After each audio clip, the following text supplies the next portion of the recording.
जब तुम्हें ज़िक्र इलाही सुनना अच्छा लगने लगे तो जान लो कि तुम्हें अल्लाह से और अल्लाह को तुमसे मोहब्बत हो गई है। जो था अच्छा था, अल्हम्दुलिल्लाह। जो है बेहतर है, माशाअल्लाह। जो मिलेगा बेहतरीन होगा, इंशाअल्लाह। अगर कम उम्री में तुम्हें ज़्यादा परेशानी मिल रही हो तो समझ जाना अल्लाह तुम्हें ज़्यादा नवाजने वाला है। नेक ज़रूर बने, मगर इतने भी नहीं कि हर दूसरा बंदा गुनहगार नजर आने लगे। लोग सिर्फ मशवरा देते हैं, साथ तो सिर्फ अल्लाह देता है। अकेले होना और अकेले रोना इंसान को बहुत मजबूत बना देता है। और जिसे तुम डिप्रेशन कहते हो सकता है वो हमारा नमाज ना पढ़ने का नतीजा हो। उम्मीद जब अल्लाह से जुड़ी हो तो टूटने का इम्कान नहीं होता। सुकून सिर्फ इस बात का है कि लोगों से बेहतर मुझे मेरा अल्लाह जानता है। क्यों परेशान होते हो? अभी तो तुम्हारी जिंदगी में वो दिन भी आएगा जब अल्लाह ने तुम्हें हर चीज से नवाजना है। एक वक्त ऐसा भी आएगा तुम सब्र करते करते अल्लाह के इतने करीब हो जाओगे कि अभी दुआ दिल में होगी और अल्लाह पाक कुन फरमा देगा। जिन लोगों की तन्हाइयाँ पाक होती हैं उनकी दुआएं कभी रद्द नहीं होती। हकीकत तो ये है कि अल्लाह के सिवा हर सहारा कमज़ोर और आर्जी है। सब कुछ हो सकता है, बस तुम अपने रब पर यकीन रखो। रात के सन्नाटे में रब को पुकारो तो ऐसा लगता है कि रब सिर्फ मेरा है। कभी कभी इतनी तकलीफ होती है कि अल्लाह के सिवा किसी से भी बात करने को दिल नहीं करता। कोई दिन ऐसा नहीं जब मैंने रहमान को रहीम ना पाया हो। अल्लाह ने मेरे दिल में एक बात डालकर मुझे बहुत तसल्ली दी कि वो लोग तेरे काबिल नहीं थे जिनको मैंने तुझसे दूर कर दिया। तब मैंने जाना अल्लाह के फैसले बहुत अजीम हैं। बात नियत की होती है।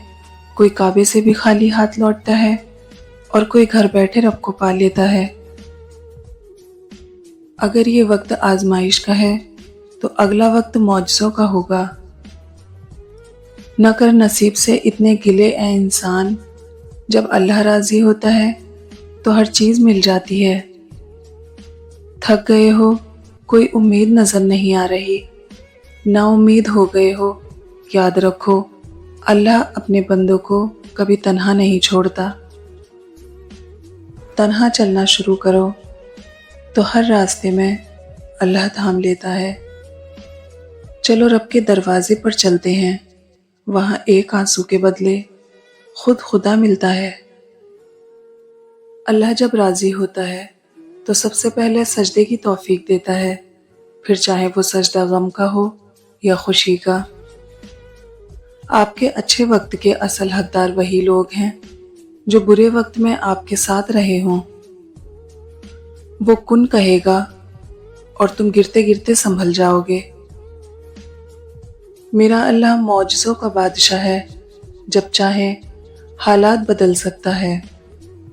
हर हाल में अल्लाह पाक का शुक्र अदा करना चाहिए। बेशक कुरान भी अल्हम्दुलिल्लाह से शुरू होता है। फज्र से शुरू हो और इशा पे ख़त्म हो सफ़र मेरा, या अल्लाह मुझे ऐसा नमाजी बना दे। कहते हैं किसी के घर रोज़ाना जाने से इज्जत कम पड़ जाती है, मगर वाहिद अल्लाह ताला का घर मस्जिद है जहाँ रोज़ जाने से इज्जत बढ़ जाती है। ये दुनिया तुझे क्या देगी जिसने हुसैन को पानी तक न दिया।